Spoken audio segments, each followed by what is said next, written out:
দ্বিতীয়ত আমরা দেখেছি ফ্যামিলি কার্ড উদ্বোধন করা হয়েছে। আমরা ইলেকশনের আগেও বলেছিলাম ফ্যামিলি কার্ড তারা উদ্বোধন করেছে, তাদের ইস্তিহার অনুযায়ী তাদেরকে সাধুবাদ।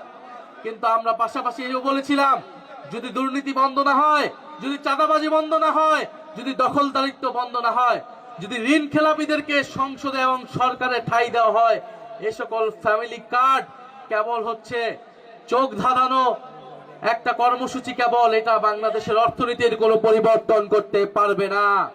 ফলে আমরা আহ্বান জানাবো যে সকল ঋণ খেলাপি লুটেরা দুর্নীতিবাজদেরকে সরকারে সংসদে নিয়ে যাওয়া হয়েছে, নমিনেশন বিক্রি করা হয়েছে, সেই সকল ঋণ খেলাপিদের বিরুদ্ধে যাতে বাংলাদেশ সরকার, বাংলাদেশের সুপ্রিম কোর্ট, নির্বাচন কমিশন ব্যবস্থা নেয় এবং তারা যাতে অতি দ্রুত দেশের টাকা, ব্যাংকের টাকা ব্যাংকে ফিরিয়ে দেয়।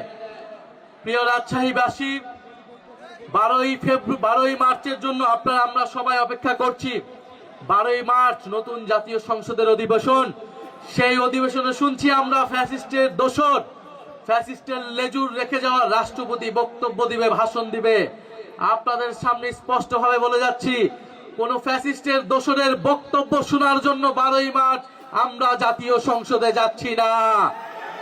আমরা জাতীয় সংসদে যাচ্ছি বাংলাদেশের মানুষ এই ইলেকশনে গণভোটে হ্যাঁ এর পক্ষে ভোট দিয়েছে, সেই হ্যাঁ এর পক্ষে সংস্কারের পক্ষকে বাস্তবায়ন করার জন্য, সেই সংস্কার বাস্তবায়নের জন্য আমরা 12ই মার্চ আমরা জাতীয় সংসদে যাচ্ছি।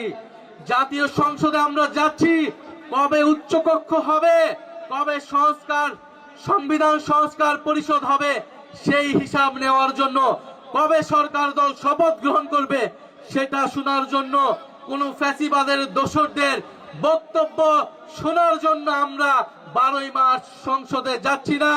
আপনারাও নজর রাখবেন।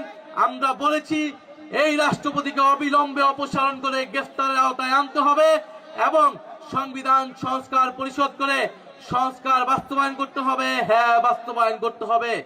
আপনারা সবাই হ্যাঁ এর পক্ষে ভোট দিয়েছেন না?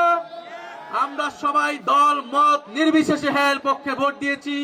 ফলে সংস্কারের পক্ষে, বিচারের পক্ষে আমাদের সেই লড়াই চলমান থাকবে। আপনাদেরকেও সচেতন থাকার, 12ই মার্চ সংসদের দিকে তাকিয়ে থাকার আহ্বান জানাচ্ছি।